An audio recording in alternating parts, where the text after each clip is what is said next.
পরিবারের সঙ্গে একদিনে ঘুরে আসার জন্য কলকাতার কাছে যে সমস্ত জায়গাগুলি রয়েছে তার মধ্যে উল্লেখযোগ্য স্থান হল হুগলি জেলা। এই হুগলি জেলাতে এমন অনেক ছোট ছোট জনপদ রয়েছে যেগুলো বহু প্রাচীন ইতিহাসের সাক্ষ্য বহন করে। এমনই দুটি জনপদ হল ত্রিবেণী ও কুন্থিঘাট।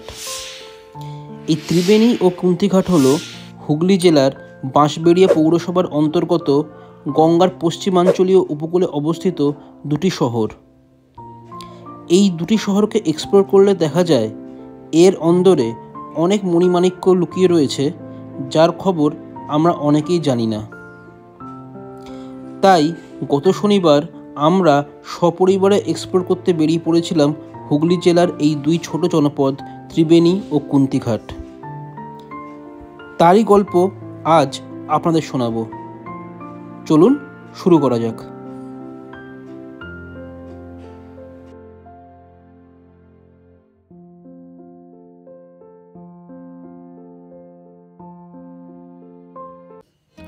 কলকাতা থেকে ত্রিবেণী বাই রোড এবং বাই ট্রেন দুভাবেই আসা যায়। ফার্স্টে বাই রোড কীভাবে ত্রিবেণীতে আসবেন সেটা বলে দিই। কলকাতা থেকে আপনারা বিধান সরণি রোড ধরে শোভাবাজার পেরিয়ে শ্যামবাজার পাঁচমাথার মোড় থেকে বিটি রোডে গিয়ে উঠুন।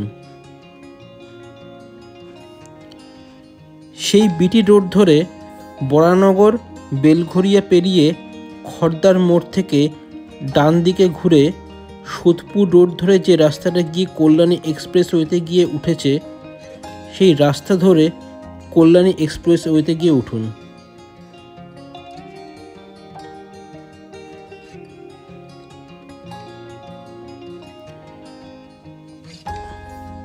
সেই কল্যাণী এক্সপ্রেসওয়ে ধরে রাস্তাটা যেভাবে আসছে সেইভাবে এসে ব্যারাকপুর, শ্যামনগর, কাঁচরাপাড়া পার করে ঈশ্বরগুপ্ত সেতু পেরিয়ে যেখানে ঈশ্বরগুপ্ত সেতুটা শেষ হচ্ছে সেই রাস্তা বরাবর ডান দিকে ঘুরে হুগলি নদীর পাশ দিয়ে যে রাস্তাটা এসেছে সেই রাস্তা ধরে প্রায় 6 কিলোমিটার পথ অতিক্রম করেই পড়বে ত্রিবেণী বাজার। সেই ত্রিবেণী বাজার দিয়ে যে রাস্তাটা ত্রিবেণী ঘাটের দিকে গেছে সেই রাস্তা ধরে চলে এলে আপনারা পৌঁছে যাবেন এই ত্রিবেণী সঙ্গমে।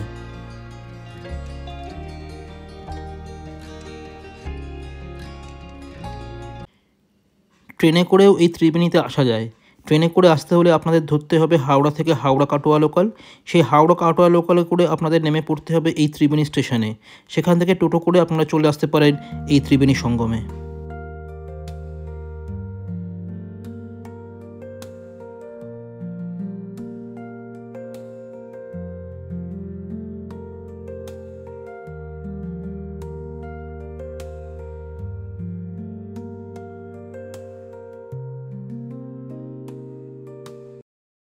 তো নমস্কার বন্ধুরা, আহারে বিহারে একটা নতুন পর্ব নিয়ে আমি আপনাদের সামনে চলে এসেছি। আজকে আমরা এসেছি হুগলি জেলার একটা ছোট জনপদ ত্রিবেণীতে। এই ত্রিবেণীতে অনেক ছোট ছোট নতুন দেখার জায়গা রয়েছে। তার মধ্যে একটা দেখার জায়গা হলো ত্রিবেণী সঙ্গম, যেখানে গঙ্গা, যমুনা ও সরস্বতী এই তিন নদীর মিলন হয়েছে। গঙ্গা, যমুনা, সরস্বতী এই তিন নদীর সঙ্গমই হলো এই ত্রিসঙ্গম বা ত্রিবেণী সঙ্গম। তবে আজকের দিনে এই ত্রিবেণী সঙ্গমের চেহারা অনেকটাই বদলে গেছে। এর আগে যে যমুনা নদী গঙ্গা থেকে দক্ষিণ পূর্ব দিকে প্রবাহিত হয়েছিল, সময়ের সাথে সাথে এই সঙ্গমে পলি জমে গঙ্গার থেকে বিচ্ছিন্ন হয়ে গেছে। তাই এখন আর যমুনা নদী দেখা যায় না। আর এই সরস্বতী নদী যেটা আপনারা দেখছেন সেটিও আগের মতো নেই। বর্তমানে এটি সরু খালে পরিণত হয়েছে। আজকে আমরা এই পর্বটা যখন শ্যুট করছি তখন আপনারা অলরেডি আমার বিশাখাপত্তনম ভ্রমণের সিরিজগুলো দেখছেন। তো এই সিরিজগুলো আপনাদের অনেকে ভালো লাগছে, তা সেটা দেখে আমরা খুবই খুশি। আর চেষ্টা আছে যে এরকমই বিশাখাপত্তনমের মতো আরও বড় বড় কোনো ট্রাভেল ব্লগের সিরিজ আপনাদের সামনে তুলে ধরার চেষ্টা করব। তা বহুদিন হলো আমি ছোট ছোট অনেক জায়গাগুলোতে ঘুরতে যেতে পারিনি।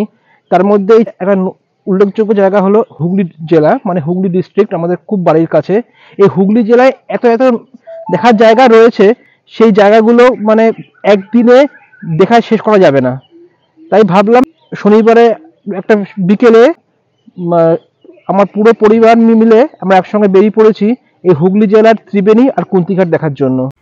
যেহেতু এই তিন নদী এই সঙ্গম থেকে মুক্ত হয়ে বিভিন্ন দিকে প্রবাহিত হয়েছে, তাই এই সঙ্গমকে বলা হয় মুক্তবেণী। অন্যদিকে প্রয়াগরাজের ত্রিবেণী সঙ্গমকে বলা হয় যুক্তবেণী।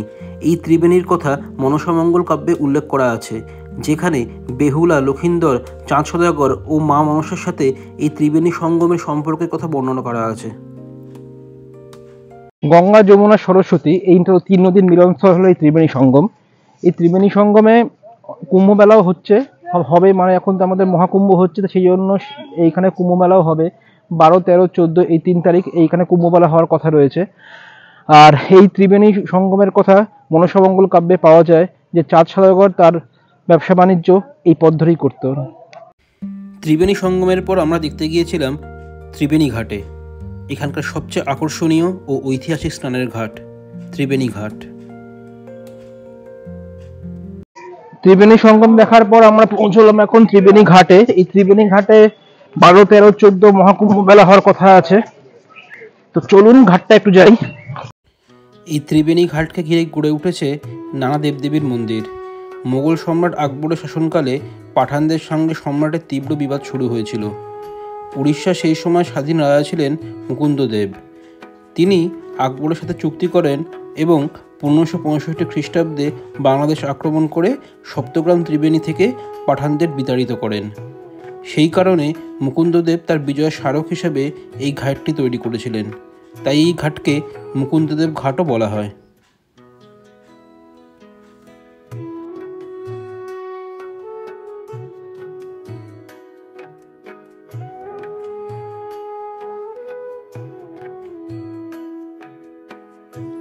এই ত্রিবেণী ঘাটের পাশে রয়েছে এখানকার শ্মশান এবং এই ঘাটেরই ঠিক উত্তরে রয়েছে মনসামঙ্গল কাব্যের নেতাধোপানী ঘাট।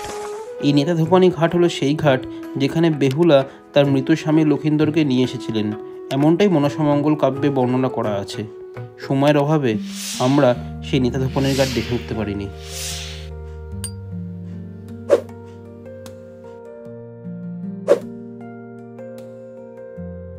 তো ত্রিবেণীতে আমার দুটো দেখার জায়গা ছিল, সেটা হচ্ছে ত্রিবেণী সঙ্গম ও ত্রিবেণী ঘাট। ত্রিবেণী সঙ্গম হচ্ছে গঙ্গা, যমুনা, সরস্বতী এই 3 নদীর মিলনস্থল। আর ত্রিবেণী ঘাট যেখানে মহাকুম্ভের সময় স্নান করা হয়, অনেক পুজো হয়, অনেক শ্রাদ্ধের কাজ হয়, অনেক ধর্মীয় আচার করা হয়। তো এখন আমরা ত্রিবেণী থেকে যাব হচ্ছে কুন্তি ঘাটি। ত্রিবেণী পরে একটা জনপদ। তো সে কুন্তি ঘাটে 5-6 রকম দেখার জায়গা রয়েছে। তো চলুন কুন্তি ঘাটে দেখা হবে আবার। ত্রিবেণীর এই বাজার চত্বরে এক খুব সুন্দর শাখার দোকানে চোখে পড়ল, নাম মা শঙ্খেশ্বরী শাখার কারখানা। এখানে বিভিন্ন ভ্যারাইটির শাখা পাওয়া যায়। আপনারা ত্রিবেণীতে এলে একবার এই শাখার দোকানে ঘুরে যেতে পারেন। তো এই ত্রিবেণীতে এসে একটা জিনিস আমাদের চোখে নজর পড়লো, সেটা হচ্ছে এখানে একটা শাঁখের দোকান আছে, শাঁখের কারখানা, মা শঙ্খেশ্বরী শাঁখের কারখানা। ইনি মালিক, তাই তো? তো এনার এই শাঁখের কারখানা একটু দেখিয়ে দিই আপনাদেরকে। অনেক ভ্যারাইটি রকমের শাঁখ পাওয়া যায়। তো ত্রিবেণীতে এলে এখানে একবার ঘুরে যাবেন। ত্রিবেণী ঘাট থেকে আমরা চললাম হুগলির আরেকটি জনপদ কুন্তি ঘাটের দিকে। এই কুন্তি ঘাটের প্রধান আকর্ষণীয় দ্রষ্টব্য স্থানটি হল কুন্তি নদীর ওপর নির্মিত কাঠের তৈরি ঝুলন্ত সেতু। কুন্তি ঘাটের এই ঝুলন্ত সেতুতে আসতে হলে ত্রিবেণী ঘাট থেকে ত্রিবেণী কুন্তি ঘাট রোড ধরে হুগলি নদীর পাশ বরাবর এগিয়ে যেতে হবে। ত্রিবেণী ঘাট থেকে ত্রিবেণী রোড ধরে গেলে কাঠের সেতু পর্যন্ত যেতে প্রায় 5 কিলোমিটার পথ অতিক্রম করতে হবে। আপনারা STA রোড ধরেও কুন্তিঘাটের এই বৃষ্টিতে আসতে পারেন, কিন্তু তাতে একটু ঘুরপথ হবে আর আরও 1 কিলোমিটার রাস্তায় এক্সট্রা যেতে হবে। তাই আপনাদের সাজেস্ট করব ত্রিবেণী ঘাট থেকে আপনারা ত্রিবেণী কুন্তিঘাট রোডটা ধরুন, সেখান থেকে প্রায় 1 কিলোমিটার পথ এগিয়ে যান। সেখানে গিয়ে পড়বে ব্যান্ডেল থার্মাল পাওয়ার স্টেশন। এই ব্যান্ডেল থার্মাল পাওয়ার স্টেশনের পাশ দিয়ে যে রাস্তাটা গেছে সেই ত্রিবেণী কুন্তিঘাট রোডটাই ধরে প্রায় 4 কিলোমিটার পথ আরও এগিয়ে গিয়ে পড়বে কুন্তিঘাটের এই ঝুলন্ত ব্রিজটি।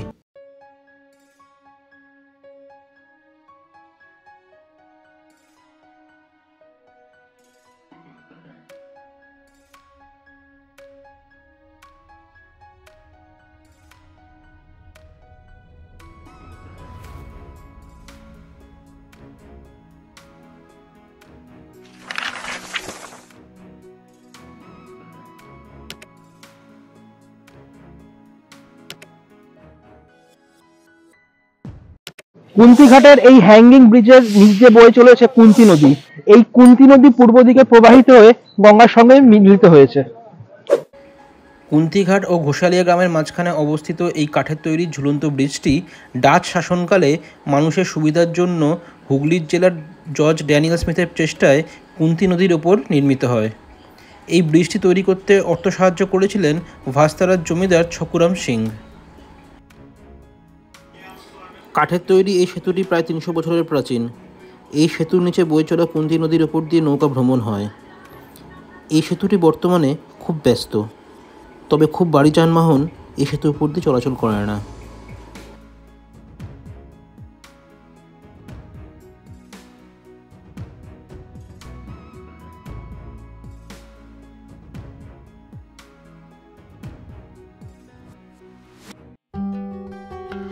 কাঠের এই ঝুলন্ত সেতুটি দেখার পর আমাদের পরের দর্শনীয় স্থান হলো এখানকার বিড়লা রাধাকৃষ্ণ মন্দির। এটি কুন্তিঘাটের চিনসুরা এলাকায় কেশরাম রেয়ন খেলার মাঠের কাছে অবস্থিত। কাঠের এই ঝুলন্ত ব্রিজটির থেকে কুন্তিঘাট ত্রিবেণী রোড ধরে কেশরাম রেয়ন ফ্যাক্টরির পাশ দিয়ে 1 কিলোমিটার গিয়ে যে মোড়টি পড়বে, সেই মোড় থেকে বাঁদিকে ঘুরে প্রায় 400 মিটার এগিয়ে গিয়ে বাঁদিকে পড়বে বিড়লার এই রাধাকৃষ্ণ মন্দির।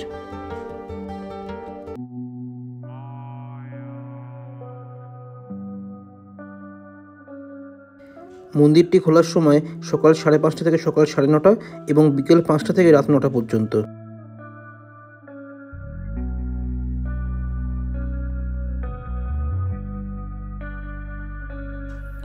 মন্দিরটির বিস্তৃতি অনেক বড় এলাকা জুড়ে। এই মন্দিরের আশেপাশে এক অদ্ভুত শান্তি বিরাজ করছে, যেটা আপনারা এই মন্দিরের মধ্যে প্রবেশ করলে বুঝতে পারবেন।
যেহেতু এই মন্দিরটির প্রতিষ্ঠাতা হলেন বিড়লা পরিবার বা বিড়লা গ্রুপ, তাই এই বিড়লা পরিবারের কর্ণধার সেই ঘনশ্যাম দাস বিড়লা বা জিরি দাস বিড়লার মূর্তি রয়েছে এই মন্দিরের ঠিক পাশেই।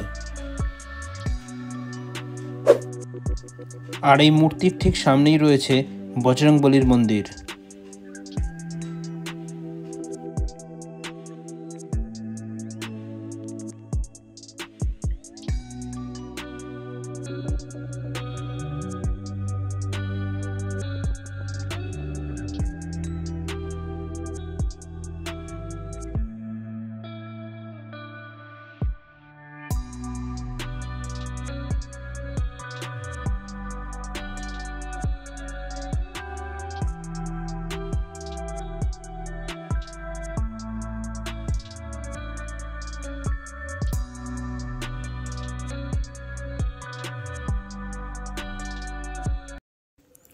বিড়লা রাধাকৃষ্ণ মন্দিরটি দেখে আমাদের পরে দর্শনীয় স্থান হলো জাফর খান গাজীর মসজিদ ও দরগা। এই জাফর খান গাজীর মসজিদটি দেখবার জন্য আমাদের কুন্তিঘাট থেকে 20 কিলোমিটার পেছনে ত্রিবেণীর দিকে আসতে হলো। এই জায়গাটি ত্রিবেণী সঙ্গম যেতে রাস্তার ঠিক বাঁদিকেই পড়বে। আমরা যেহেতু ত্রিবেণী থেকে ডাইরেক্ট কুন্তিঘাটে চলে গিয়েছিলাম, তাই আমাদের আবার পেছনে আসতে হলো। আপনাদের বলবো, আপনারা আগে ত্রিবেণী যাওয়ার পথে সবার আগে এই জাফর খান গাজীর মসজিদটি দেখে নিন, তারপর ত্রিবেণী সঙ্গম ও ত্রিবেণী ঘাট ঘুরে দেখুন। মানে ঈশ্বরগুপ্ত সেতু পেরিয়ে যে রাস্তাটা গেছে ত্রিবেণী সঙ্গমের দিকে বা ত্রিবেণী ঘাটের দিকে, সেই রাস্তা বরাবর প্রথমে বাঁদিকেই পড়বে হচ্ছে এই জাফর খান গাজীর দরগা। সেই জাফর খান গাজীর দরগা দেখে আপনারা ঘুরে দেখুন, ত্রিবেণী সঙ্গম ও ত্রিবেণী ঘাট। বাঁশবেড়িয়া মিউনিসিপ্যাল স্কুল থেকে একটু এগিয়ে যে রাস্তাটা খানিকটা চড়াই হয়ে উপরের দিকে উঠে গেছে, সেই রাস্তা বরাবর 2 মিনিটের হাঁটা পথ হলো এই জাফর খান গাজী দরগা। ত্রিবেণী শহরের ইতিহাসের আরেকটি উল্লেখযোগ্য স্থাপত্য কৃতিত্ব হল জাফর খান গাজীর সমাধি। বাংলার ত্রয়োদশ শতাব্দীতে নির্মিত বাংলার প্রাচীন এই মসজিদটি ইসলামীয় স্থাপত্যের প্রাচীনতম উদাহরণগুলোর মধ্যে একটি। এই জাফর খান, যার নাম অনুসারে এই মসজিদের নামকরণ, তার পুরো নাম হলো জাফর খান বেহরাম ঈদগীন। তিনি ছিলেন এক রহস্যময় ব্যক্তি। বিভিন্ন ঐতিহাসিকেরা তার সম্পর্কে বিভিন্নভাবে বর্ণনা করেছেন। কারো মতে জাফর খান ছিলেন বাংলার সুলতান রুকনুদ্দিন কায়কবাদ শাহের একজন সেনাপতি। 1298 খ্রিস্টাব্দে বাংলার গভর্নর পদে নিযুক্ত জাফর খানকে বাংলার দক্ষিণাঞ্চলের রাজ্যের বিস্তৃতির জন্য নির্দেশ করা হয়। সেই সময় বাংলার দক্ষিণাঞ্চল প্রধানত হিন্দু রাজা ও জমিদারদের আধিপত্য ছিল এবং সাম্রাজ্যের সম্প্রসারণের জন্য এই ত্রিবেণী অঞ্চল দখল করা জাফর খানের উপর দায়িত্ব ছিল। সেই কারণে জাফর খান এই ত্রিবেণীতে আসেন এবং তার মৃত্যুর পর তাকে এই দরগায় সমাধিস্থ করা হয়। জাফর খান গাজীর 4 পুত্র ছিল: আইন খান গাজী, গায়েন খান গাজী, বর খান গাজী এবং উগুয়ান খান গাজী, যারা সবাই এই ত্রিবেণীর আশেপাশে থাকতেন। এই মসজিদের পাশাপাশি 2টি ঘর আছে। প্রথম ঘরটি অর্থাৎ পূর্ব দিকের ঘরটিতে রয়েছে বর খান গাজী এবং তার 2 পুত্র রহিম খান গাজী ও করিম খান গাজীর সমাধি, এবং আরেকটি সমাধি কার সেটি জানা যায়নি। দ্বিতীয় ঘর অর্থাৎ পশ্চিম দিকের ঘরটিতে রয়েছে 4টি সমাধি। একটি সমাধি হলো জাফর খান গাজীর নিজের, ও বাকি 3টির মধ্যে 2টি হলো গাজীর পুত্র আয়ন খান গাজী ও গায়ন খান গাজীর, এবং অবশিষ্ট সমাধি হলো উগুয়ান খান গাজীর স্ত্রী সমাধি। এই জাফর খান গাজীর মৃত্যু হয় হুগলির মহানদের কাছে এক ক্ষমতাশালী রাজা ভূদেবের সঙ্গে যুদ্ধে পরাজিত হয়ে। জাফর খান নিহত হন এবং যুদ্ধে তার মাথা ধর থেকে আলাদা করে দেওয়া হয়। গাজীর সেই মস্তকহীন দেহ নিয়ে আসা হয় এই ত্রিবেণী অঞ্চলে এবং এই মসজিদে সমাধিস্থ করা হয়। পরবর্তীকালে এই গাজীর আরেক সন্তান উগুয়ান খান পিতার এই অসমাপ্ত সংগ্রাম চালিয়েছিলেন এবং তিনি যুদ্ধে ভূদেবকে পরাজিত করেন। শেষে উগুয়ান খান পরাজিত ভূদেবকে ইসলাম ধর্মে রূপান্তর করে তার কন্যাকে বিয়ে করেন এবং তার মৃত্যুর পর উগুয়ান খানের স্ত্রীকেও সমাধিস্থ করা হয় এই দরগায়। মসজিদটি তৈরি হয়েছে ইট ও পাথর দিয়ে। ঐতিহাসিকদের মতে পাথরগুলি আনা হয়েছে বিভিন্ন মন্দির থেকে। মন্দিরের মতোই এই মসজিদের পিলারগুলি একের পর এক পাথরের সারি সাজিয়ে তৈরি করা হয়েছে। এই মসজিদের গায়ে হিন্দু দেবদেবীর কিছু মূর্তি খোদাই করা আছে এবং কিছু টেরাকোটার কাজও লক্ষ্য করা যায়, যা আমরা রাতের অন্ধকারের জন্য ভালো করে ছবি তুলতে পারিনি। তাই আপনাদের বলবো, যখনই আপনারা এই মসজিদে আসবেন দিনের বেলায় আসবেন। এই মসজিদটি 24 ঘন্টা খোলা থাকে।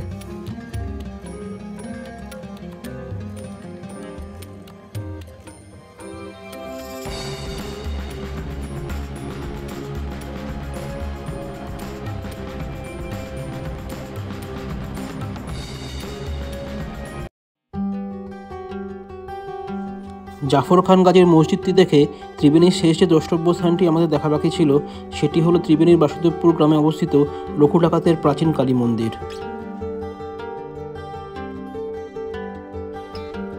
জাফর আলী খাঁর মসজিদ থেকে এই কালী মন্দিরের দূরত্ব প্রায় 2 কিলোমিটার। জাফর আলী খাঁর মসজিদ থেকে ত্রিবেণী শিবপুর রোড ধরে প্রায় 450 মিটার পথ অতিক্রম করলেই পড়বে নেতাজি সুভাষ সেতু। এই নেতাজি সুভাষ সেতুর নিচ দিয়ে বয়ে চলেছে সরস্বতী নদী। এই সেতু পেরিয়ে ত্রিবেণী ঘাট রোড ধরে প্রায় 1.5 কিলোমিটার এগিয়ে বাঁ দিকে পড়বে রঘু ডাকাতের এই কালী মন্দির।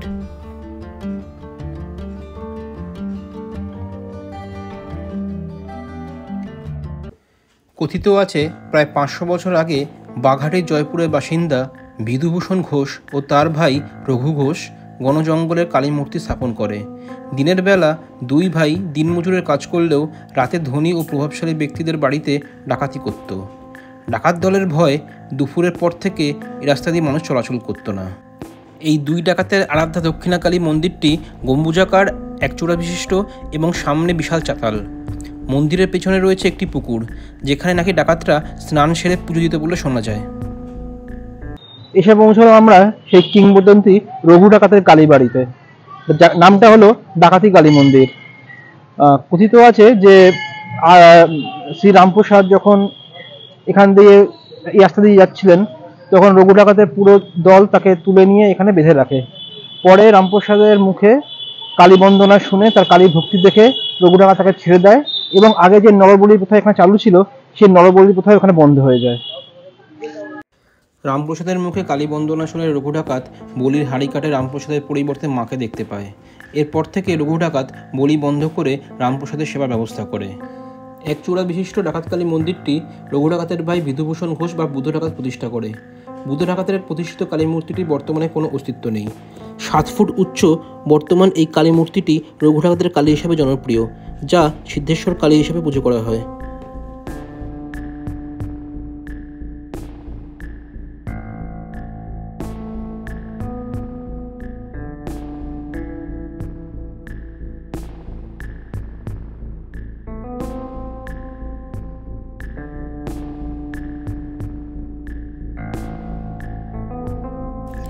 এই ডাকাতকালী মন্দিরে আগে নরবলি প্রথার প্রচলন থাকলেও বর্তমানে তা নেই। বর্তমানে প্রতি অমাবস্যাতে ছাগ বলি দেওয়ার রীতি প্রচলিত আছে। বিশেষ বিশেষ পুজোর দিনগুলোতে মাকে ল্যাঠা মাছ পোড়া ভোগ দেওয়া হয়। মাঘ মাসে শুক্লপক্ষে অন্নকূট এবং কার্তিক মাসে দীপাবলি এই মন্দিরের প্রধান উৎসব, এবং সেই উৎসব উপলক্ষে এই মন্দিরে কয়েক হাজার মানুষের সমাগম হয়।